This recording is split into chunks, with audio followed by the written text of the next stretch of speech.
DG Stéphane Balamwange Congo ya Lumumba Congo Tafachi Beton Tango ekoki oyoyo Tango ango yango yo ekoki Tolanda kango Papa Stéphane Balamwange Oh yeah. Mesdames et messieurs, bonjour. 13e numéro, je connais Joseph Kabila avec Major Kasereka sur ce plateau de Tango Koki RDC. Nous sommes là pour vous. Major Kasereka, ça fait maintenant 3e fois où Azozala a attaqué. Première fois, Azala qui a attaqué, Babeta Massasi a Koufate. Deuxième fois, Nyati na Mutuka. Oui. Babeti, Babwaki na Canal. Pour ça, c'est quoi Basili Sae, Pema. Nous sommes avec lui sur ce plateau à Misali Violence, Aya. Batou Babengi de partout. Batou Baleli. Je me rends compte que Batou Balingi vérité. Le camp de Joseph Kabila ne supporte pas toutes les vérités. Oh, tu as ça dans cette émission. Puisque ce sont des vérités où la Kissa, Joseph Kabila Polele, son armée numérique, Ezoyebana, son système politique ici, Ezoyebana, bravo na CNC, où Yazana Katia Kocha Maboko, na empire ya Joseph Kabila, Ramazani Shadari, Obe Minako, Alexis Tambo Mwamba Tozoka Sango Kibakangie, est-ce que c'est solo, Toya Lukuta, certains généraux déjà, Ebele, officier supérieur, et en plus de cela, Naoki Lisusu, le général, Oyazali adjoint, il y a général Chiko, non pas général Chiko, général Chibango, na niveau il y a Kasai oriental, son adjoint là, Torolobele Kambonaye Awa, Toyoki ki Aza Ozare, Naoki Set Kikuni Akimi d'une manière il y a CCC. Bien organisée et discrète à Kewapi. Certains disent que cette Kekuni a déjà Nagoma à rejoindre Joseph Kabila Kuna. Mais ce balobi a Kimi a un endroit sûr et pas yoa peke ko sala exil non. Kekuni a Kimi kana loyenge boy. Nathanaël le petit là. Azalaka dans cette Kekuni. Avant a quitté cette Kekuni. Il connaissait beaucoup de choses sur cette Kikuni. Bawele la Kambongo, o Kabila, a pensé qu'il va cadre sauvons la RDC. Cette Alembongo ebele bango balemuke, bebani. Ko bebana ba bebani. Ah, se retrouver ya Lungo ya kiosala mouvement nae. Kikuni a tikali. Est-ce que Nathanaël a tikali ko bimisa ba morceau te pour cette Kikuni na niveau ya ba service? Cette Kikuni par hasard, ayoka ki sangote bazo kangaye déjà kalate. Yango akimi makambo ezebele ekobima na kati ya mission oyo. Toyoka ki lisusu te ona koloba ngo sikote bando ki bazebele. Bon, Major Kasereka est déjà là. Etienne Tshisekedi wa Mulumba. Mboti tata. Mboti mona ko maele. Nana zolo sangabi bonjour nana lobelo mukaboko. Ono bila ngani. Otuza bilo kwa boyede bazo bomayo pamba. Osoba. Tala bilo matibolu kisa Kasereka boko China sakte. Bo cheka na sak. Ngaza mukonzina bangona za chef na. Bako chao na sak karate. Bazo banga makasi ne bazana. Bazo chao na sak.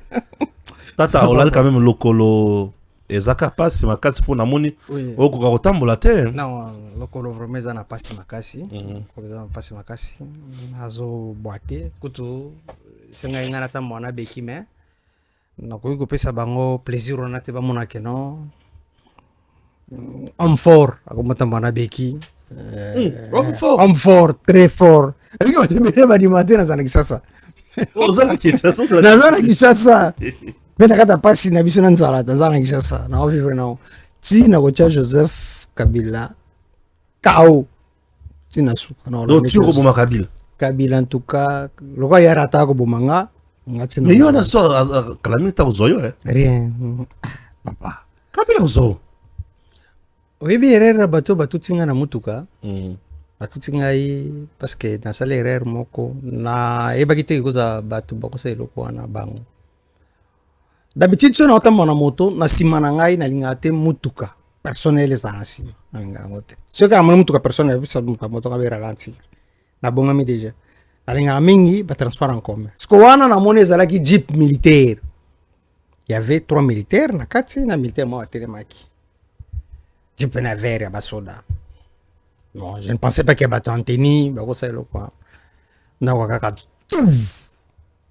de bazunga na likolo de moni na koi. Bon. Bakoko bazali.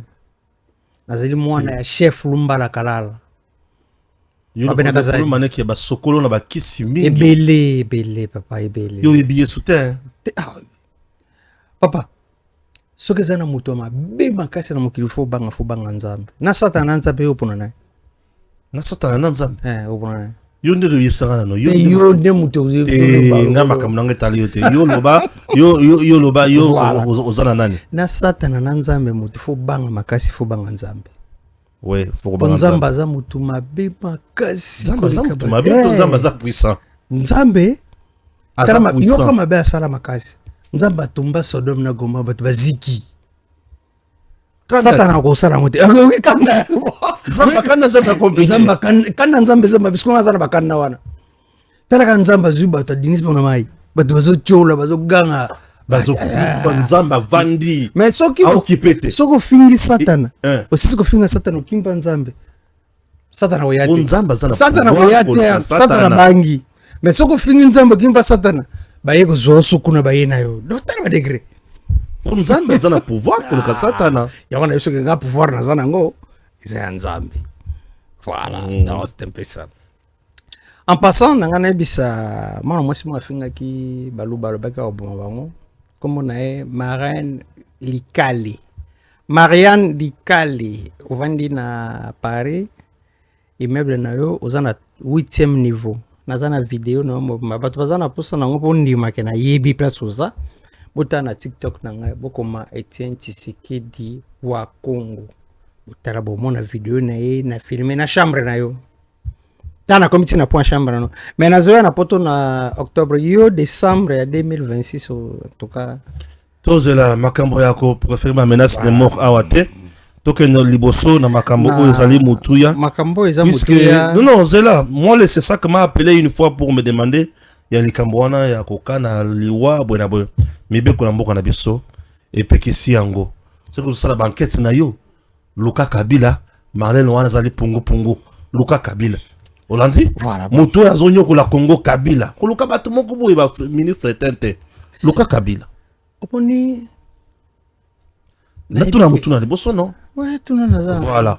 obe minaku oyebisaka nga na kulisi ke obe minaku fo bakangai mais otikala koyebisa nga te pona ni obe minaku fo bakangai et en dehors ya obe minaku fo bakanga pe banani de soso expliquer na nga place wana lelo na moni bakangi obe minaku samedi non je peux dire dimanche vers 1h du matin bazui obe minaku na lobeka obe minaku Shadare ba Ferdinand Kambere le soso bato nyonso mona ya pe perde wana bato wana nyonso baza bato malamu te bon Ferdinand Kambere le soso sibino ke baza bato malamu te baza benemi ya Congo na plateau na biso awa tolobaka na yo mikolo nyonso tu soki bozokanisa ke no ba rebelle bazalaka na est rebelle bazala na est te kuna eza troupe bango tozalaka na bango matin midi soir toleka na bango na troupe na basoda baza na est bato baza mais ba rebelle baza awa entre autres ndamba bato wana utaki wana bakangi déjà wana sina lobaki yango déjà mais soki c'est ça kabengaka yo yebisa c'est ça que no na zaka na posa ya Kabila bana biza mikimikano luma pungu na zana pungu wana za bato Luka Kabila nde azobo makongo ngana zana problème sur ya Congo ngana yebi Kabila na lobaki naona émission passée awa tanto beli kamba Fortunata nde tutisinga na mutuko likamba Fortunata nde tutisinga na mutuko po après yango na zoleka ngomba menace to sali yango lundi mardi mercredi batutinga pena yebi composition na bango batana basala ndengo wana nalingi nameka kolobela komoko eza très important mais nayebi te soki bozozwa yango serie to bozozwa yango ndenge nini omoni bagénéraux nyonso bakangi batindi bango na ndolo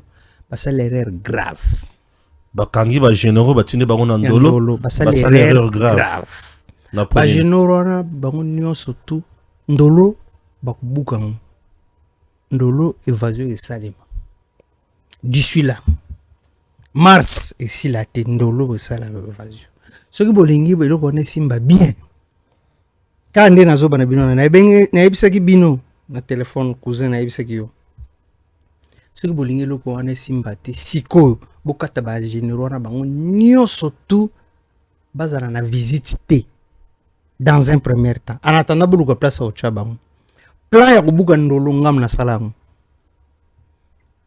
plan ya kobuka ndolo ngam na sala yango yo muto sali ngai mutu na sala yango osala yango na likambo nini sala yango parce que basengaki ngai yango pa ya chef à l'époque quand j'étais avec lui na bete ko lisolo te bakangaki ngai batini ngai na prison ndolo mpona ke sa eloko moko boye loba yango déjà na émission moko vous allez rappeler personne okendaka na prison ya ndolo kendaka na prison ya ndolo mpona kende kotala bati bakangaka ye akendaka kuna nakendaka mpona kende kotala koma te eske bakosala évasion ya ndolo plan ya ndolo kam na sala yango plan wana ntango nasisi napesaka yango na maboko ya mokonzi moko boye azwaka yango apesaka yango na maboko ya CNS ezala na état major plan wana ezali do yo osalaka plan ya kobuka ndolo oui ezali eza koexiste plan wana ezali eza ngamu tunasala nazoloba ngo na télévision yo muto sala ngo ngamu nasalaka yango yo sala ngo tika na ba service ya l'état oui ezaka na 2014 na 2014 oui mutu akangaka ngai po atindanga na prison ya ndolo azalaki lieutenant aza na nani na auditorat ya Gombe mama Sandrine boyo tuna ye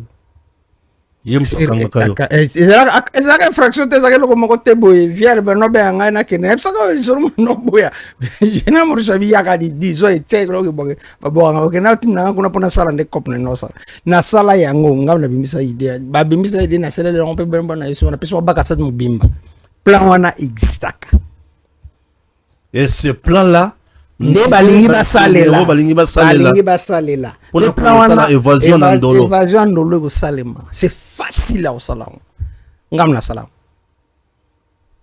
plan wana existaka ngam na sala bimisa ngasi ezande na plateau pesa faille ya nani ya service soki tosali yango komisa faille nango ça fait bato bakoyeba mais eloko nasengi na bino nyonso to bakonzi mais tu sais comment contraindre yango oui bakonzi mpona kotya calme na eloko wana bolongola bagénéraux wana nyonso tu en attendant bolukela bango baplace ya kotya bango bokata bango bazala na contact na motu te libanda aussi longtemps ke bakozala na contact na bato wana bakorassure bango keno kala mingi te tokosala boye na jour tel bozala place tel toya kozwa bino c'est facile nalobi yango nalobi ndolo déjà c'est un danger oyo to se créer le fait ya kobomba ba généraux nyonso kuna sali mabe traitement na bango na ndolo pe nazoyeba te eza ndenge nini batie bango pe na cellule moko ya vite na basa na droit ya vite na musala soda trahison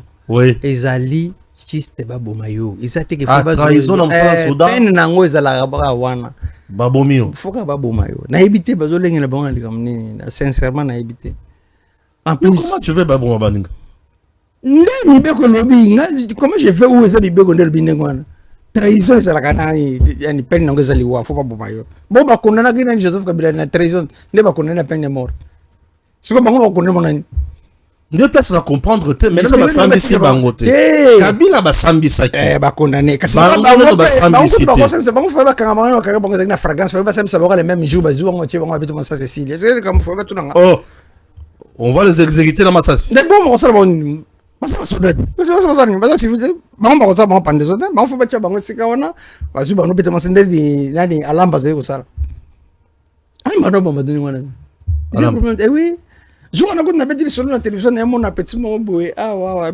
yambinga bien papa likambo lobaki wana mbo oyo babetaka masasi oyo ezwaka ete ti bayoka te singa wana noko na ngai alamba boma 280 militaires na maluku po basalaka repli fuite devant l'ennemi bakanga bongo bwimbo Fuite devant l'ennemi. oui babomi bango peine mais comment est-ce que oyo biso bagénéraux baotika bango baotika bango lekami faza bango nyonso batie bango babomi bango nyonso tout ici kopeseli vi na bango na vie ya république mobutu abomaka 24-25 officiers atelemisi bango esika wana bajournaliste batuni alobi bongo quelle ampleur naza na armée ya plus de 20 000 personnes so babomi 22 personnes esali fo boma bango baza bato bakozana vite et la plupart wana baza barwandais sont des traîtres ça bato kotika bango vite Et la plupart bango nyonso baza Rwandais te. La plupart bakongoma te mpo baza Rwandais. non nalobi mibeko nde Non, parce que le place on le lobby mabe yoka.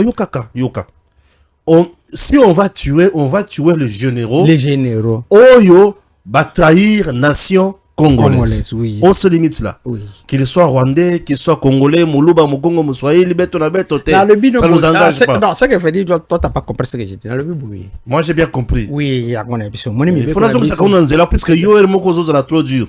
Il faut d'abord sanga unité yo banda ko diriger tango Kabila et au tcha combien peut battre un sac. voilà Oui. Aux amours il faut tout bela makasi.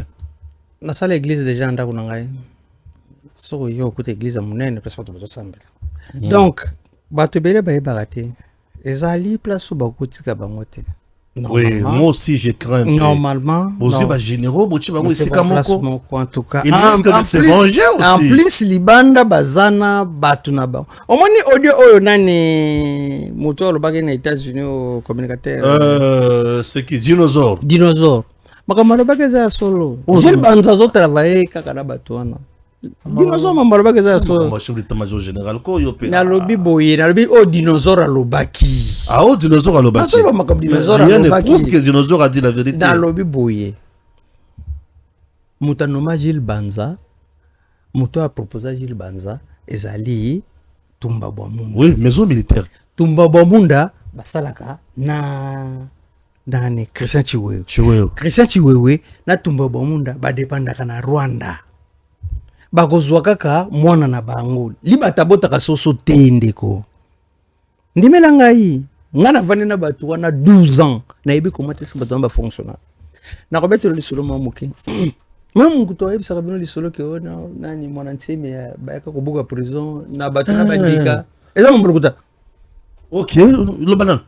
Mwanda sema bayaka kobuka prison. na bato na bandika babete explosion. eza lokuta c'est-à-dire ce qui est vrai eza lokuta Vérité sanine. mwana ntiemi bakangaka ye po batinde na prison te mwana ntiemi eza cop Joseph abengi mwana ntiemi ayebisi ekende ovanda na prison makala komisa edika pende masa na yo comme ça opropose ye évasion ntango évasion esalema tobomi edika pende évasion wana esalema ndenge wana po bondimaka eza ya solo bakangaka camarade na ngai major visa moto azalaka kocontrôle prison mobimba police azalaka kocontrôle major wana major visa atiki officier de permanence yakende ndako ake kolala na katikata butu bamondi bajipa JR bato bayaka kozwa ye eza basoda JR bajipa JR ye bayekozwa mwana ntembi bando bete masasi bapolisier babengi nani visa babise babi basoda JR baya bazobeta masasi yabi bina boza bapolisier JR eza basoda na biso eza unité ya kati ya Congo koma bokosafronte na bango bolongwa botika bango basala mosala na bango c'est comme ça que balongwa nde loko bakangelaka nani camarade wana visa azali so botuni koyebisa bino mono ntango bakoti na kati bake babimisi mwana ntemi ake betela nani edika pende porte po edika pende abima bakima edika pende azwi porte na kati akanga tie crochet baporte ane ezalaka blende antichar kobetela sese ekota te akota akangeli na kati c'est comme ça que babima na mwana ntemi ake bato balobi mwana ntemi akimi évasion ya mwana ntemi babanda koluka mwana ntemi mpo bakanga ye un mois après balakisi mwana ntemi na bakongo na motetelo ya suki ebele olenga nkoi sika bakange te poate Ah, c'est des mascarades, des montages. bakuta ina mwana ntemi bazosolola bavai na bango bien bavai na bango bien ezaki eloko moko donc babiloko wana onazoba na yo eza ya solo bato wana baza na prison il faut Ah, donc les généraux en prison, obligatoirement, baza korepresente danger moko menace ya kosakana te. permanent et en plus bato wana baza na appui libanda Baza na appui libanda. libanda Donc le coup des généraux en prison, en tout cas démasqué. eloko wana nasi napesi yango napesaki yango Libanda appui kokoza la banane. apo eza ya baninga na bango bagénéraux baza wa Baninga na bango ba généraux mosusu baza libanda. batraître baza ebele na Batraître libanda baza baza. ebele awa na mboko batraître baza ebele na beteleko Ko lisolo bango baza libanda, baza na kati ya armée, ba wana baza kuna bao ba bakangaki wana si bautaki na armée bautaki na armoire baza kana armée. bazaka na armée te parce que yo to mpe bazaka nde armée na C'est là armoire c'est sa question nanga. Oyo baza libanda, baza na kati ya armée, baza na kati ya kosalela mboka. Oyo baza na kati na lobite ke bautaki na armoire. To bautaki soki na tuku nini te bazalaki na kati ya armée. Mais balongolaki bango pembeni mpona misala mabe. Bozova na tata oyo effet ya kotia bato na trono. bango mpe bautaki na kati ya oyebi joseph aza motu malamu te Nayoka Denilis alobaki batiaka ye na tono. Oyebi makambo wana. delilesi Yango nde lebisaka teinture na ye. nalingaka kobalikoma delilesi te po delilesi aza nayebi ye très bien Yo solo. très bien nayebi ye très bien Tika kusema vie na bisa ba pétage. wana aza motu nanga de Via ba pétage ya balukelanga mabe. omoni deni ntango aza na Oyo ezaka mwa brèche tozonga. tozonga na biso Vie koloba brèche. ntango aza na boro nini okomona Te loba eloko bo te. te aza na boro oyo Te eloko. ntango aza na eloko na motel fiking ntango aza na église na arsenal ya tef Voilà. bazalaka na paster ne moko esika na Jacques Boisbois Ouais. paster ne toyebana ye na bango nyonso tona donc toyebana mais ezala na eloko moko boye denilesi alobaka bato ebele mpe batikaka nango namona yango na tiktok nameka koarrange yango lelo kofungola tolikama denilesi emeka na koarrange yango lelo denilesi alobi neti Félix akoma président eza bachance moko grave moto alongwe na eloko te dans le néant asala nini part alongwe bana moko bama akomi président eza bachance moko grave moni bato lokola bajoseph bazalaka bachef d'état major bazalaka bagénéraux nde bayekoma te bato ebele fo batyana motu na bango lelo bayebango oyo nazoloba faci ava azala président asala bato ebele bayebaka te bato bakasa nde kosala ifo ozala kaka engagé na société moko to engagé na primature to non yo osalaka te oui oza DG oui faci azalaka déjà na idps azalaka déjà chargé baor moko na idps à part kozala na idps kozala chargé azalaka député asiéja te.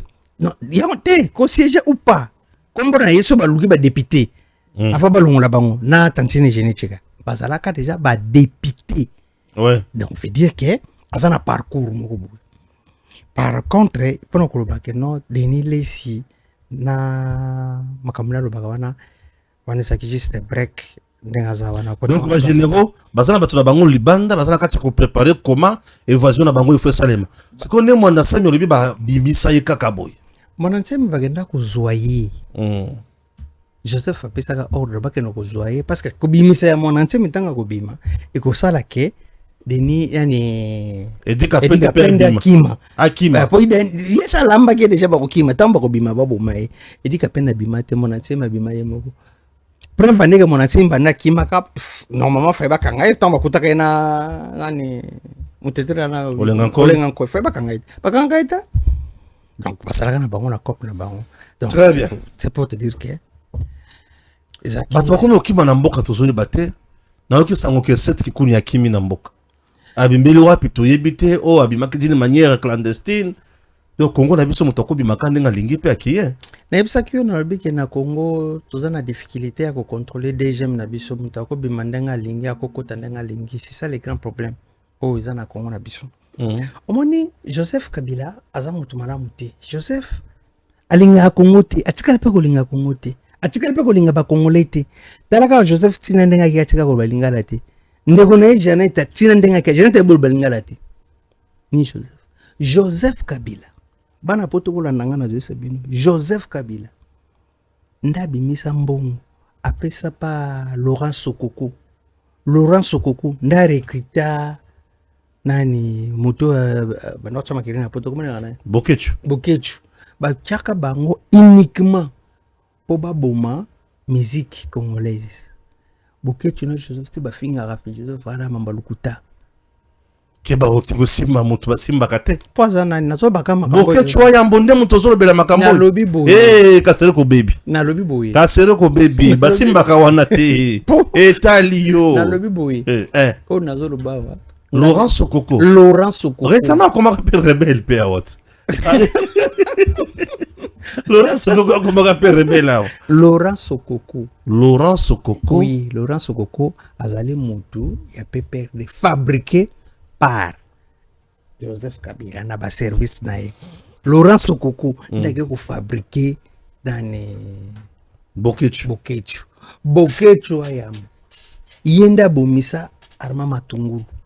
Bokechu nde mutabongisa abomisa Matungulu. No berma boma abakufa po akenda ko bamalibanga na yango te. Armand Matungulu na poto ba yebeli ka mona lo bana ko cité parce que tozaki na ba service so ba ki blogo no so wana bana poto ba yokani ba bimisi bulke no Armand Matungulu kitakin so akobi na kin équipe za déjà anakin. Laurent Sokoko sa pesi mbongo ba ozela soki Joseph Aoleka Armand Matungulu ye musani zaka ko bambali banga so bambili banga moteur za na jipa libuso osimba frère Joseph soka telemi ba ya bazana c'est bien ba PKM ba ofungola fe ba bare Joseph eloko ba pese tango basili si cop na bango tout evandi ko bima Laurent Armand Matungulu azwa va komina kishasa Laurent Sokoko abengi na kid afundi mutu tela zoya azabu ebozela e place one yina kangisa yenda bomisa Laurent Sokoko to Bokechu nde mutu abenga ki Kabila Kabila ta bengi na kin ba service de la place wana na yoki nzoto malili tata olobi Kabila recrute Laurent Sokoko à son tour recrute Bokechu basali plan ya koboma Joseph Kabila. Plan on ezalaki pa ya Laurent Sokoko te ezalaki pa Bokechu pete. Plan on ezalaki na poto. Plan ezalaki na poto. Bana poto. Voilà. Bana poto ba yebili ka mona oloba.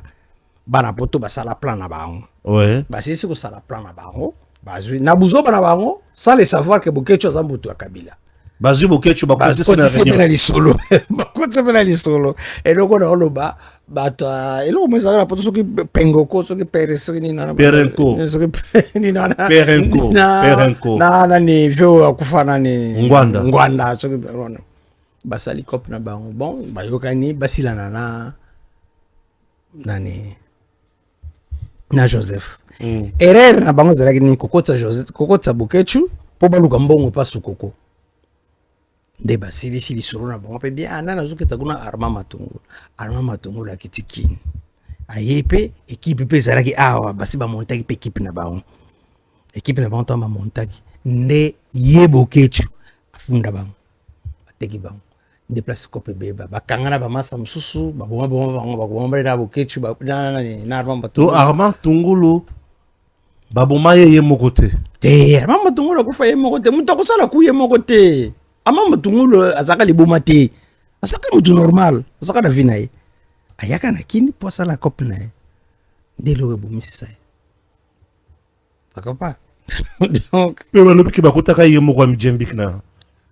kasho bachaki osiko corps nezaka corps ya Armand Matungulu ye moko ya mijembika kasi so mutu midembiki eza problème te ye moko mutu atie fe na vie na ye siko yo oboya ndeni ye moko midembiki siko yo oboya ndeni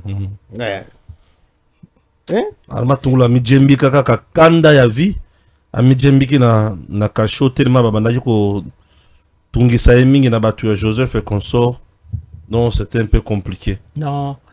Biloko wana nyonso to balobaka na biso wana eza parce que ozalaki libanda ya lisolo parce que oyebi lisolo yango te soki oza na kati ya lisolo okopandaka no moto aza liboma te pake esa biloko wana wana peut-être so azalaki liboma aba matongolo ete quelqu'un de bien ayebaki makambo vie ngai nayebi Joseph bien nayebi makambo ya Joseph bele omoni na lisolo tobete enoka awa ya babanka Joseph ya babanke Joseph babanke ya bandako ya ndako bamakambo asalaka nayoki nani awa yani La Fontaine oyo ezalaka na virage couvert kokende nani inter ekasi ezalaka ya Joseph nani telo namba otonga indie wana azalaka wana simile meme indie bandeko ya indie oyo tobetaka lisolo awa Joseph indie alabetaka ministre ya santé Mbata oyo abenganaka niamo kasi bandeko na bango bazalaka bameme bato omoni nga nazwa temps ya kolanda Joseph mpona babiloko ne nyonso to naza na basociété ya Joseph nyonso to ya Afrique du Sud na baadresse na Joseph aza pe na basociété na na Joseph tazoye baza na basociété wana oza na bakombo ozotanga wana tonika mwe te naobimisa nde yango nde nalakisota azobimisa nde basociété ya Joseph Kabila eze beli soki otangi wana basociété ya Joseph nakomeka kotanga basociété ya Joseph Kabila na Afrique du Sud mpo eza mbongo ya Congo eze bele na Afrique du Sud na Zoe natanga nano Zoe Project and Consulting c'est ça non Zoe Project and Consulting eza na baadresse 84 Bavitana complexe oui Auréole avenue Nortag Goteng 269 wana société ya liboso ya Zoe ya mibale eza Zoe 37 bon nakangi bakomo mosusu te Zoe industrial Zoe kaka kuna kaka Zoe na seko kuta Vita et Zoe Zoe business consulting kaka ye moko wana yo kaba ba société Zoe Health ou Elf, bon, c'est compliqué.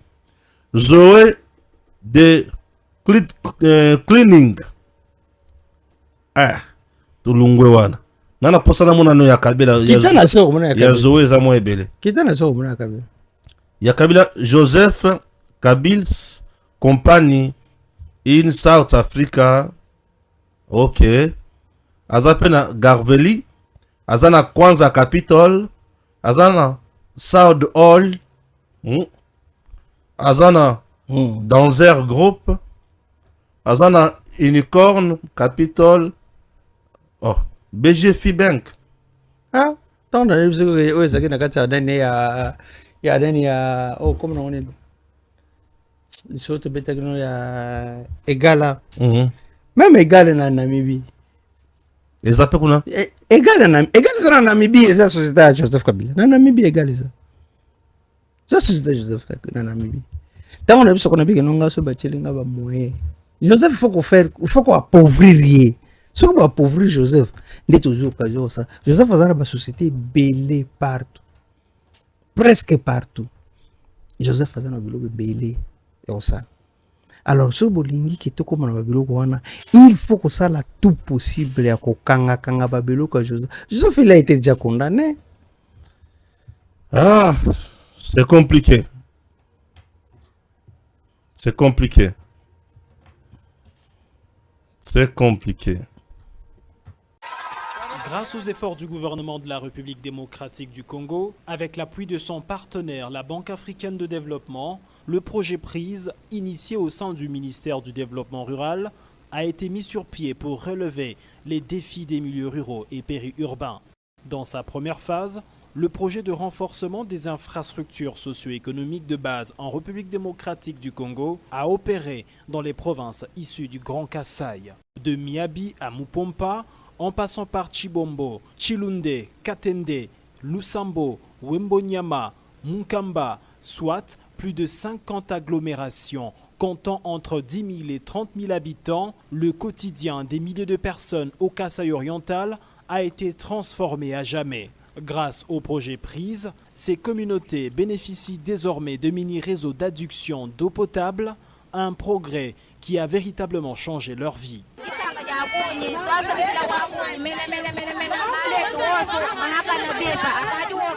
Ces infrastructures modernes incluent des châteaux d'eau conformes aux standards internationaux d'une capacité de 40 à 200 mètres cubes de stockage, imposant par leur architecture que par leur fiabilité.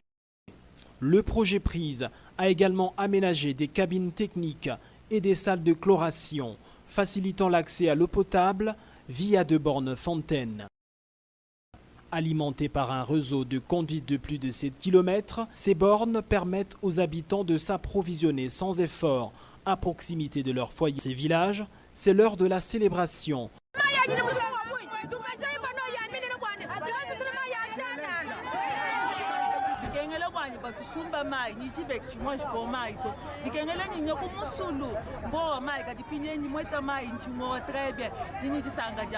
La pénible marche de plusieurs kilomètres, parfois jusqu'à 15, pour trouver de l'eau potable, appartient désormais au passé. Le projet Prise, piloté par le ministère du Développement rural et financé par la Banque africaine de développement, renforce les infrastructures socio-économiques au cœur de la République démocratique du Congo. La qualité des ouvrages réalisés et la joie des bénéficiaires témoignent du succès éclatant de cette initiative. L'impact du projet Prise va toutefois bien au-delà de l'accès à l'eau potable, en plus des réseaux d'adduction issus des forages et de l'aménagement des sources d'eau à débit important. Le projet a transformé des points d'eau en véritables espaces de vie. Il a permis la construction de marchés à étalage, des boutiques, des pharmacies, d'abattoirs et des moulins, ainsi que l'équipement de nombreuses écoles et centres de santé. En milieu urbain, le projet Prise a apporté un appui considérable à la Régie des eaux au Kasaï oriental, notamment dans la ville de Mbujimayi. Il s'est distingué par l'installation d'un réseau de conduite de plus de 300 000 mètres linéaires et la construction de 2 plus grands châteaux d'eau de la RDC d'une capacité de 1430 mètres cubes chacun. Ces infrastructures offrent une solution durable aux problèmes d'approvisionnement en eau de cette ville diamantifère. Le projet a également fourni de pompes de grande capacité pour répondre aux besoins actuels et anticiper les futures extensions de la ville. Le geste qui nous est posé à travers cet organisme nous a enchantés vraiment. Dans la ville de Chikapa, province du Kasaï, le projet Prise a marqué une étape historique en dotant la ville d'une voirie urbaine moderne, tout en prévenant sa disparition grâce à des travaux de lutte anti-érosive. La Régie des eaux Chikapa a également bénéficié de 720 tonnes d'intrants chimiques de traitement d'eau en un temps record.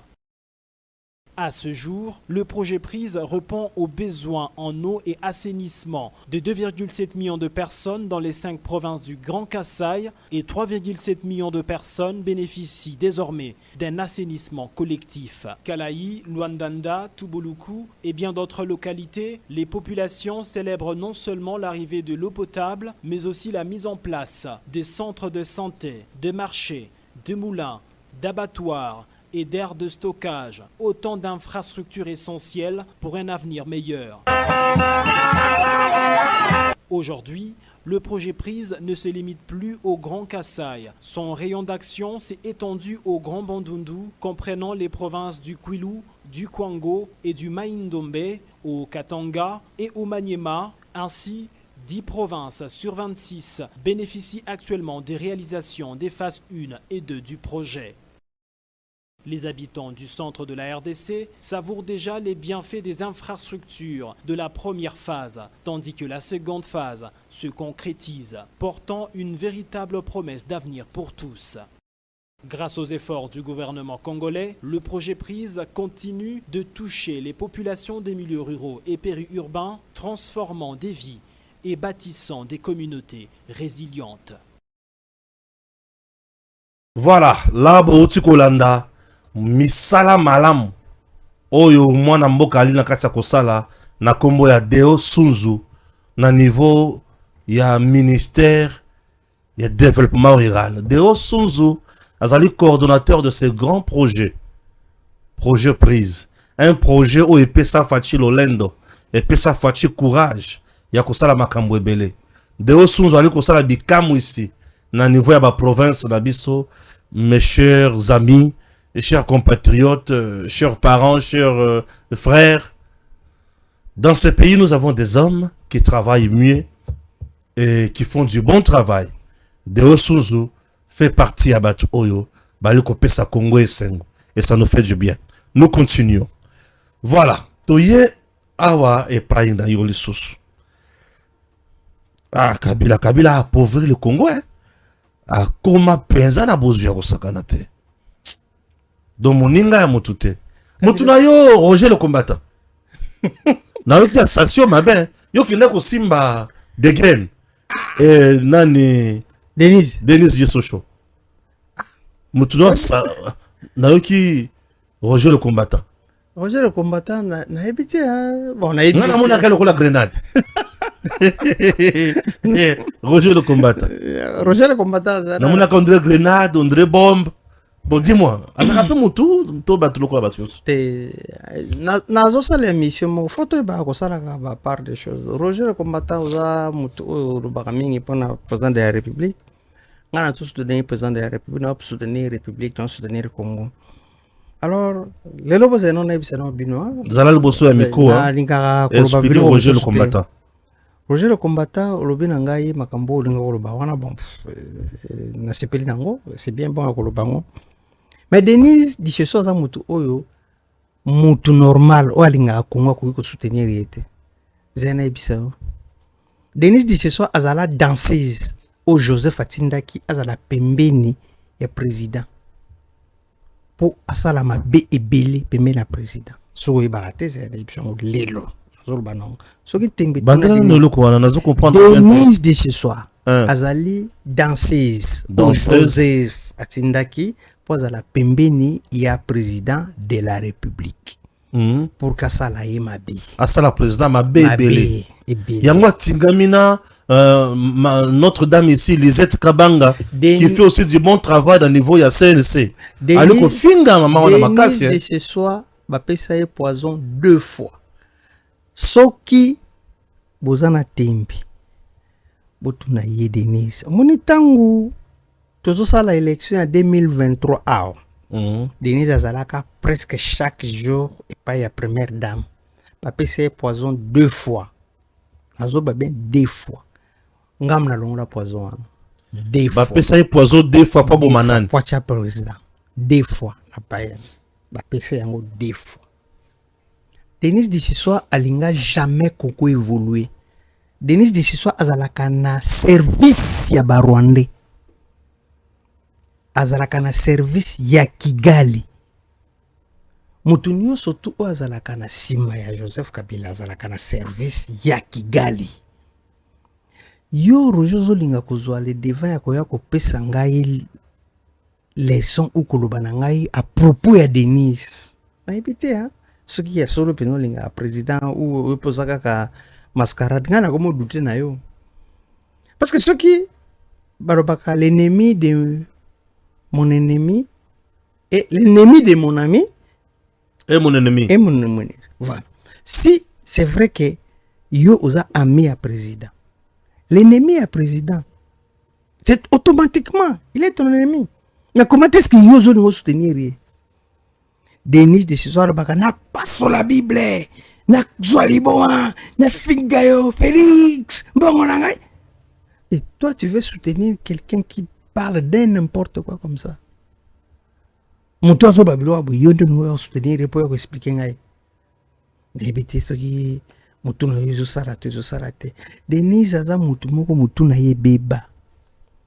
Denise bando zo bango ba vandisi bango boye 5 à 10 personnes. Balalioti, basubelio, basumbelio. Et ça, dans la vidéo existant, bazuye, bobakine, bazo sukolaye, pa bamasarang. Et c'est belé, c'est le mina balancer, non balancer. C'est belé. Bazo sukolaye. Bébé tonini. Wana ba drogué yo, zo suna mututo, zo basu te, ko biso kintengendini. Yo mutu moko ba kelalo na batu 10. Ça ndenge ni pana. Matika ka bango pena kaobo, mutu so talaka mutu basumbeli ozo basute basoda nde bakoya koezoka bamemi baki bakisukula nalobaki awa banalobaki soki moyoki epesa réponse aki kozwa projet de combattre apesa réponse donc peut-être aza na posa akotala makambo wana te ayebi biloko wana puske nalobi yango nakoseli yango pete omoni bato bamoto joseph atambala bango wana bata kampani wana bamoto wana société akamoto nde bato misala basalaka wana akwa bon ya kolinga kokotisa na babiloko wana pampam wana je ne suis pas là pour ça oyo mpe eza balasuka yango koloba biloko wana parce que nazoloba makambo ya joseph oyo ezali vraiment important mpona congo je ne suis pas là mpona kobanda koloba makambo ya denis parce que eza biloko eza na motu na mokolo te ça sert à rien roger le combattant nayebi yo mpe te en tout cas naza na posa mpe te tokutana no na nzela mpo tobanda kolobana na oyo leki na tiktok olobi ngani te ngai kombo na ngai Etienne Tshisekedi wa Mulumba nazala banjo kasereka mpona infiltration mpona sala mosala mpona république lelo na bimi na télévision mpona kodéfendre Congo nazodéfendre mutu te nazodéfendre république Congo premier citoyen ya république démocratique du Congo ezali président de la république kombo na ezali Félix Antoine Tshisekedi Tshilombo mutu oyo azobunda pour que Congo ebonga. Il y a d'autres gens ba héros dans l'ombre oyo babunde belé mpona mboko bato babunde belé mpona mboko. Alors soko kozala moto malamu faut kota na mulongo na biso pour que tobundela Congo. Soko kozala moto kolinga combattre nga po bando biloko ezanga tina en tout cas je te mets à côté mon frère loba biloko kozana pour ça ko loba mais nga nazo ko avancer pour que topesa ba idée belé mpona mboka na biso. Je pense que côté na yo on se comprendre alors ko ya sous dans makabu ngate. Nanga kina betelo lisolo Matsama voix. ndazaka dazobela te ndeko Oui, kobele na lokolo na voix te. eza lokolo eza pe na poitrine na place na koyaki sincèrement tio bona ye parce que bato ebele babengi ngai Oui, message na lembi na okufi so bosanti ke nazoloba nazoka vraiment honnêtement nazoka pasi na ngai nayebisa na bino bana nyonso bana Congo nyonso tu bandeko na ngai na poto babengi ngai ebele bandeko na ngai ya famille na ngai bandeko na ngai na poto bakongolais mpe mosusu babengi ngai ndeko bima Congo bima na yo Congo okokufa pamba Congo wana kutu nga bosolesanga Congo ozokufela wana kutu Lumumba akufela yango ebonga te papa Tshisekedi adinoko obela yango ebonga te omoni mpona nini nazonga Congo nga navandi na poto navandi na Canada navandi na États-Unis navandi na Londres parce que nazalaka tindikere aza moto oyo aza na bapasseport na ndako na ata 30 ou 20 nga naza na nationalité sud-africaine kombo na nga na Afrique ti eza Kosi Bonz Alpha bapasseport naza nango ata soki 35 soki nalongoli elongi na tie elongi mosusu nalongoli elongi na tie elongi mosusu otindile boye na poto biloko bangulu so bebi tindikere te bangulu donc nakotinda bato ata 30 ata 20 nga nakokende mais sikoyo eloko ezalaki osala nga mpasi ezalaki moko soki ngai navandi nazolia nazoraisonne nga nazolia bien nga nazovivre bien mais bandeko na nga na Kinshasa soki babengi nga bakobenga nga bazolela nzala bakobenga nga balela nzala c'est comme ça que ngai soki omoni nga na télévision nde nalobaka naza na nzala ça fait maintenant 4 journalier te parce que bakongolais belé soki yo ozolia lipa kokasate bakongolais nyonso balia lipa kendo tala bandeko na nga baza na Kanluka kendo tala bandeko na nga baza na Paka Juma balie te bazosouffrir. Alors soki tokomi na point wana ya souffrance moto atie biso na point wana ezali Joseph Kabila bomoni nani ya Sakima nayoka kaka Sakima ona nani na este kuna ngomba ya Sakima place na basalaka ngomba ya Sakima na nyonso tu ezaka na ya Joseph moto representaka Joseph na biloko na nyonso tu yango bato kangela nango atambo mwamba bakange mpona ngomba na Sakima wana balasa Tambo Mwamba Alexis Tambo Mwamba wazalaki nani na biso na bakange Alexis Tambo Mwamba ezali bakange lelo je dois vérifier comment tu nazo vérifier kaka Alexis Tambo Mwamba ozare bakangi Tambo Mwamba bon ngomba ya Sakima esali nini mutu oyo abimaka propriétaire na groupe d'actionnaire biloko na nyonso tu eza biloko Joseph oyo ateka déjà bato bakasaka société moko boye soki komo nango nini oyo ebimaki na baye kovérifie société yango ezali société moko fantôme moto ageraka société yango nani tambo mamotamo bakanga ya biso te eza yanga te Joseph moto akipaka biloko wana siko mbongo wana ekoki koyede république mbongo wana ekoki kosunga Congo mais Joseph ateka biloko wana nyonso tu na compte ya Barwande na compte ya Barwande soki bolobi bolandela biloko ebele zawa eza na compte kaka ya Barwande eza na compte ya Bakongolais te comment est-ce que nga nazolinga na défendre na mboka na nga bino bozolinga boya kotyanga na bamakelele bandeko na nga batie ngai na temps normal basombeli nga billet batie nga na nio te ozongwa poko je ne peux pas na okima te naza na Kinshasa naza na Congo nazobundela Congo azobundela mabele na ngai. Voilà ce que je peux vous dire. C'est bon, je vais un peu vous donner lecture. Il y a quelques informations sur terrain. Voilà, urgent, Paul Kagame envoie une nouvelle vague de militaires rwandais en RDC. 10 véhicules sont actuellement stationnés au stade de Kibumba, mosquée, dans le village de Kingarame, en territoire de Nirangongo, en attente de l'arrivée imminente de militaires rwandais. Tout comme le 9 et le 16 janvier 2026, une nouvelle vague de soldats est en route, adoptant la même stratégie consistant à traverser les frontières terrestres à pied, puis à rejoindre des camions pour leur déploiement. Le principal raison de ces changements de mode opératoire de Paul Kagame et de ses alliés sont multiples. Dissimuler leur provenance, prétendre à un monde extérieur, que les centres de formation de Rumangabo et de Tchanzu dans le territoire de Rutshuru produisent un nombre suffisant de combattants, ce qui est faux, et réduire la pression internationale sur ces agissements criminels. Cela constitue une preuve supplémentaire que Paul Kagame défie le président Donald Trump, sous l'égide duquel l'accord de paix de Washington a été signé avec la RDC. Il manipule également le processus de paix de Doha qui soutient son groupe, le M23 AFC, et ne désire en aucun cas un retour à la paix. Alors, j'espère que Bazalendo Biseka Bazali, Boza déjà, il y a Kolamuka, Boy Bakoma ko repérer ba point na oti kotanga oyo, FARDC, drone, Sukhoi, et ça vraiment mouvement, Boy Bakoma ko tala banyangala kata wana Biseka Baza, Bo pesa bango au revoir, et balanda Zakomba Biseka Balto Satan.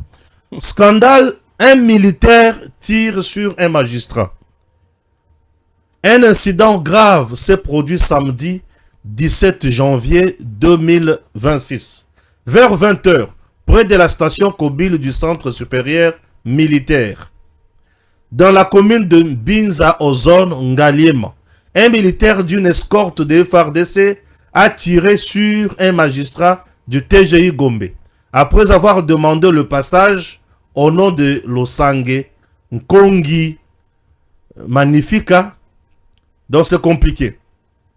Selon les témoins, le militaire a ouvert la portière de son véhicule et a tiré à bout portant sur la jambe du magistrat avant de prendre la fuite à bord de la Jeep de l'escorte FARDC.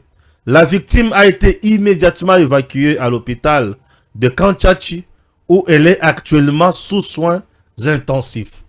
Bato abami tukabe escorte na nzela wana. Bolekisa biso maele. Bolekisa maele. Ozanda retard, ozoya, batikela yo, et suka na nyonso, bobeti masasi. Ngai soki na moni suite ya mokonzi beti masasi, j'ai toujours dit mokonzi wana zana problème. Le président Tshisekedi, j'ai dit le président Tshisekedi, depuis qu'il est au pouvoir, nano na mona cortège à président na sens unique. Non na mona ngote. Je ne sais pas. Au moins déjà cortège à Fatira sans unique. Non na mona cortège à Fatira sans unique. Et le quoi liboso président Mutuka naye et nyati cameraman batelemi si Mutuka. président Kiti, Babendi cameraman, Bamemi un hôpital, président et pour rendre visite. Président. Regardez quelqu'un qui est bien éduqué. Motar écoute quoi ya Motar na ye akweyi, motel la président. Ah, Président le bibo telema. Ba telemi. Aye atali muto akweyi. Est-ce que ça bien amenez-le à l'hôpital. Mais c'est quoi le président moto ya Aza précité. Aza précité. Yoza C'est quoi yoza ka pressé ango za ka pressé. Bon balanda Joseph Kabila normal. Ba Joseph Kabila. Ba ngone zoza ka bata Joseph Bon, Kabila. bien on za ka pressé anini. Ba ministre ango koyiba se koyiba. Doudou Famba yowana. ba tindi ministre, imaginez ministre de la justice a commis Mukanda a tindi le procureur général pour la cour de cassation a fongo la dossier contre 2 membres et cabinet de Doudou Famba. Oui, pour la nine. Pour les avocats généraux, les avocats de la République plutôt. Les avocats de la République bah presta qui n'a dossier pour la République. Il faut pas foutre à Ngombongo. Mais 2 membres et un ministre de Doudou Famba, il y a ministère, il y a finance, va saigner bâton à 15%. Yoka kindo ki niveau.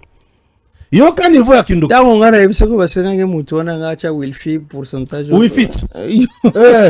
O moni na boya ki? O moni mutu mususu ayela inga ili solo. O moni place au président kendaki na nami na maluku place banga bacha ba panneau soleil. Bien sûr panneau solaire. Mutu na suba senga ke pourcentage. Mutu na suba senga ke pourcentage. Mais président makamone pe koyeba na yango te. Akoyeba yango te donc ça dérange. Ba toana siko ba benga ngai on est-ce qu'il y a pas moyen habiter le président landaka biso mingi. Te ba toana soki baza na ba pesa biso ba détail to koloba likambo na bango. Voilà. Bo pesa biso ba détail. Donc denge zawana vous pouvez ne pas m'atteindre, appelez Kasereka. Pesa numéro na ba benga. 089 71 23 693 089 71 23 693 09 90 18 95 35. C'est un numéro moko. Mais toi Kabila bossa compliqué. Vous comprenez ça ndengena moni bata beta mingi pa utuna ko ya le zona choc na mutuka. Alors osa pressé anine au crédit na gouvernement na ministère kuna ozo rappeler au salaire le côté. Oh Seigneur Jésus. Maintenant un père de famille ozo ka par plaisir craquin au bête massa tard. Lokolo bakokat bazo lokona front kuno kiti na front bazo lokona front ko beta masasi bisika ko beta ezali to zana bisika ko beta masasi bazo lokona front kuno kende senga kaka batinda o kende ko beta biso Kabila masasi kende ko beta biso nanga masasi ozo beta masasi na lokolo ya magistrat pour quel motif ngano kaka passe hein? Le magistrat, moi je respecte beaucoup ces gens-là. Bon, mais moi je parle des Congolais. En plus de cela, le message aux ont véhiculé, soit disant on va s'attaquer na Banyamulenge. Non. Na Uvira, j'espère que vous me suivez puisque vous m'appelez tous les jours. Suivez-moi très bien. Le Banyamulenge qui vivent à Uvira sont nos frères. N'attaquez personne, n'inquiétez personne, s'il vous plaît. Nyarugabo et Nyarugabo, certes il est rwandais, il est Munyamulenge, ce n'est pas le problème de Banyamulenge. Puisque Nakatia M23 AFC, il y a aussi le Baluba, il y a le Bakongo, il y a le Bangala, il y a le Baswahili. Tout le monde est là, Kuna. Bato va se rebeller contre la République Bazakuna. Mais, on ne peut pas s'attaquer à une tribu, ni moi une communauté, pour bande kona bango bazaboite. Batouana batema kama ba rébellion na bango. Et engager bango, c'est une question individuelle. Il ne faut jamais s'attaquer à la tribu ni à la communauté. Nous devons garder notre dialogue social. Nous devons vivre ensemble. Nous devons aller de l'avant et nous devons rester soudés. S'il vous plaît, ne commettez pas des erreurs, ne commettez pas d'erreurs, ne commettez pas de bêtises. Soyons unis, comme notre président, Adraka uni. Naba Congolais nyonso. Eloko wana na nga ko ebisa ngona bato nyonso to. Tango mutu azosa eloko wana yo vandi pembeni ozotala ye ekolobi eloko wana te. Okomi complice. Oza complice. J'ai toujours dit ça. La neutralité n'est pas une vertu. Il ne faut pas être neutre dans la vie. Même Nzambe mo wakoma na Bible. Faut être chaud ou être froide. so oza tiède bakobenga na yo. C'est à cause de la neutralité de Jésus-Christ akufa. C'est à cause de la neutralité de moni lelo biso tozo vivre na ba passion. Imagine toi que non mutu mo avandi azomona bi Joseph aza mutu mabe, Joseph ça. Bon, italinga te nga l'essentiel apesi nga lipa na nga na li. Italinga te. Ezana ba te belé lelo so na mina pesa nga kana na kono tanga ba komona bino. Mais bozana ino sacré. Bovandi pe.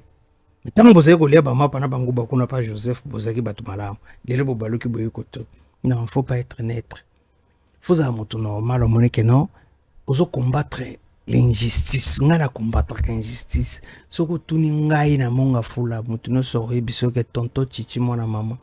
Oza na bete melo ko moko ngai na vie ngama na mona na vie legela ngai. À chaque fois que la salle likambo, tant na zai kokola. So na seli kambo ya mabe ba kamana mabe mingi zaka bitumba so ina bi mina kena bundi na ko beta mutaba to na bukeli boko to na ko beta mutu na zogisi so na zongi na ndako papa na biso oloba bi oyo mwana na ngate o mwana mama oyo pena omoni oyo pena famille mama na bino oyo penza mwana mama na bino yuzo baby so fingisa ko boti sekedi yo penoza mwana mama na bino siko soki na ki class to na sale loka malonga ton a 8% à bien la classe. Mukura na ko mona papa biso. Na ko mutu malamu na ko mona papa na biso. Siko pourquoi mabe na ngai? Faut pas kende ko latisa mo mutu bususu. C'est ça le mal. C'est ça ce qui n'est pas bon. Soki mutu osa likambo fo olobanaye. Ke yenda zo sala mabe wana.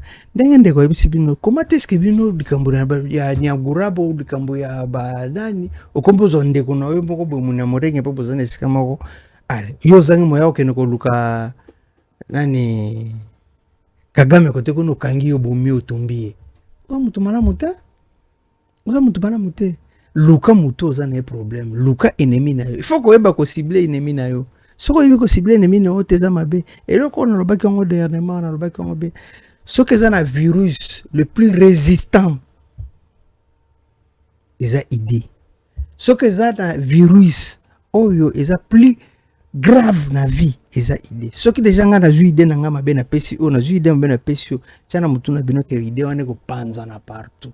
Il faut empêcher idée wane panzana. Tokoki jamais kotika makamandeng wane bana kosalama nokite tokoyina nokite tokokabwana biso nyonso to ngai ndenge naza boye naza ennemi éternel ya Joseph Kabila. Je n'ai rien à voir na batu mususu ngati ou bien na bomi Joseph Kabila ou bien na ko luke place oza ti na kosukisa problème Joseph, mais je ne peux pas prendre le dossier na commission pas batu mususu parce que oui aza non ça je ne dis pas ça. Très bien, ça, je vais donner un message aussi très important. Ouvira, la première ministre convoque une réunion d'urgence pour coordonner la réponse humanitaire, sécuritaire et judiciaire.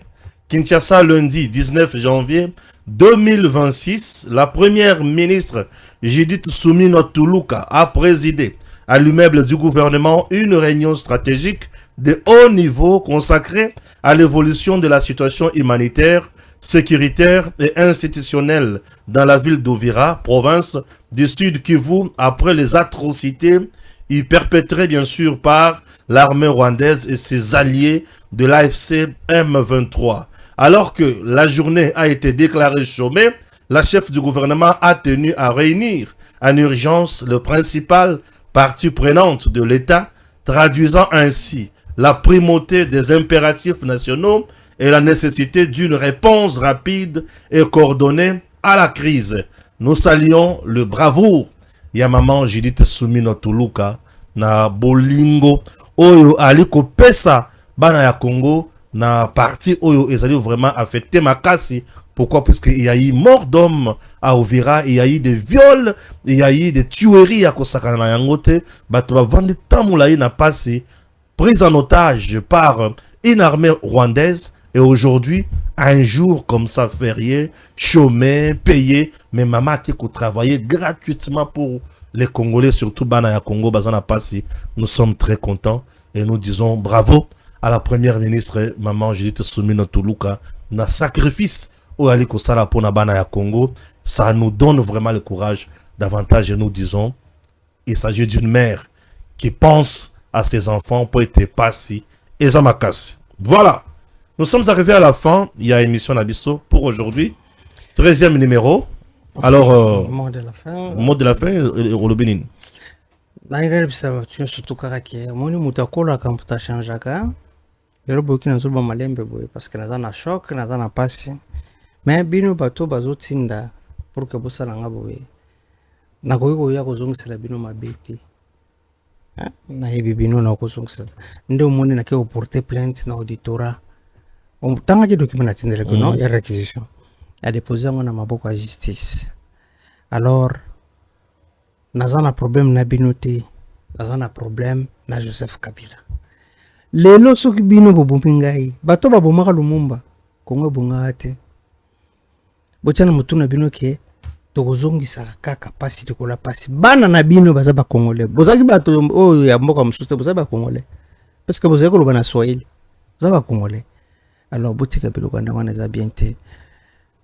Nasepeli mingi bandeko nyonso basoutenir ngai oyo balobi ke Major Kasereka kufi, Major Kasereka kufi te nazali. La lutte continue. Merci. Merci. Il est temps d'acheter une parcelle aux États-Unis, précisément à Dallas.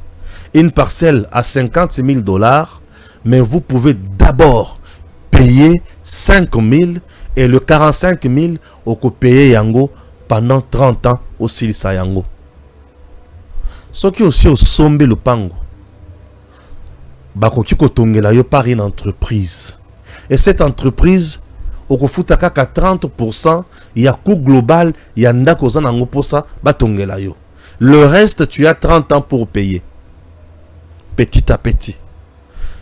Tu as deux occasions. La première, tu peux envoyer tes enfants aller vivre aux États-Unis, ok, dans les meilleures conditions, puisqu'ils seront pris en charge sur le plan éducatif et sanitaire. Babeli, bazu soin, balingi batanga, batangi ofele. Si tu ne veux pas ça, tu veux faire des affaires, c'est génial encore. Il y a des agences qui vont t'aider. Il y a kocha bandako wana en location. Mbongo bimakandambo, au futi, na bato batonga kindako. Mbongo mususu ndambo, au futi na bato batekela kyo lupango. Et mususu, batie na compte na yo, tu es au Congo, compte Zovimba. Compte Zovimba, aux à l'aise, pendant 30 ans. Tata, maman, il est temps de faire des affaires. Il est temps de réaliser un rêve américain. Comment faire pour arriver aux États-Unis? C'est simple. Mairie à Dallas, et continue de la invitation. Et ces documents-là, tu vas mettre ça dans ton dossier que tu présenteras, que tu pourras présenter où c'est. Dans le niveau, il y a ambassade. Bakopeso visa, na petenyos. C'est une bonne occasion d'aller aux États-Unis. Et dans la condition longo bani. Ne ratez pas cette occasion. Ba numéro Zawana. J'espère que vous avez affiché ba numéro. Et vous savez loba. Ba numéro Zawana. Il faut voir cette opportunité. Saisissez-la. Elle est là pour vous. Je ne blague pas. Je sais de quoi je dis. Makambo eza pour Nabino. Ba numéro yango wana. Bobenga. Beaucoup tana bango. Bala kisabino. Récemment. Bato baouti kokende. Les 5, les 6, les 7. Baouti kokende na États-Unis. Dans le mois de décembre. C'était génial. Ils ont visité les choses. Bamoni Bikamu ici, Bamoni Bandako, nous ne blaguons pas. Il y a des villas déjà prêtes à vendre, prêtes à payer. Ceux qui ont moni villas, ils ont déjà bâti en Wana, ceux qui ont la poste somba au sombi. Bandako yamine déjà batonga bilo kwa kitoko eza. Il est temps de faire mieux. Et il est temps de donner la main dans Makambo ya boy. C'est pour ton intérêt. Suivez encore ceci. J'ai entendu parler de cette opportunité d'acheter. Et que lorsqu'on devient propriétaire d'un terrain, il y a d'autres portes qui s'ouvrent. Et voilà, c'est une opportunité que je trouve qui est très intéressante, avec tout ce qu'on entend ici, surtout l'étude pour les enfants. Et voilà, et donc je suis venu voir de mes propres yeux, et je ne suis pas déçu. J'ai trouvé ça génial, riche en informations, très interactif parce que nous pouvions participer, ça nous concernait. Je me suis senti concerné, bien accueilli et je ne peux que recommander de pouvoir participer et vivre cette expérience aussi parce que je peux donner le témoignage, mais voilà, vivre l'expérience c'est encore autre chose. Je suis un homme qui aime aussi les choses qui sont claires et la vision, la discipline, des thèmes, des points qui ont été nommés pour permettre à chacun de se développer, de trouver sa place, de trouver une raison de gagner, bien sûr, de l'argent, mais de gagner aussi en qualité de vie, en bonheur, en liberté. Donc voilà, ça c'est ce que j'ai trouvé qui était très intéressant. Une opportunité non seulement d'acheter un terrain, mais de pouvoir vivre en famille et de pouvoir faire bénéficier de ces choses à d'autres amis ou à des membres de la famille. Donc ça c'est voilà, il y a beaucoup de points au final. Moi c'est Trésor, je viens de Belgique.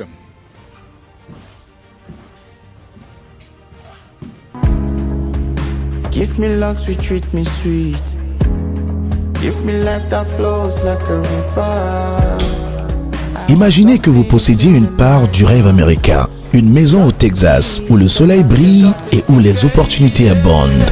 Chez Dispensation Investment Group, nous pensons que tout le monde mérite une chance de faire de ce rêve une réalité. C'est pourquoi nous proposons des plans de paiement flexibles allant jusqu'à 30 ans, rendant l'accession à la propriété plus accessible que jamais. Chez Dispensation Investment Group, vous investissez dans un bien immobilier et rejoignez une communauté dynamique de personnes motivées, d'entrepreneurs et de coachs experts du monde entier. Avec notre politique, pas d'exigence de score de crédit, nous croyons que tout le monde mérite une chance de posséder la propriété de ses rêves. DG Stéphane Balamwange Congo ya Lumumba Congo Tafachi Beton Tangwe koki oyoyo Tangwango yangoyo ekoki Tolanda kango Papa Stéphane Balamwange Oh yeah yeah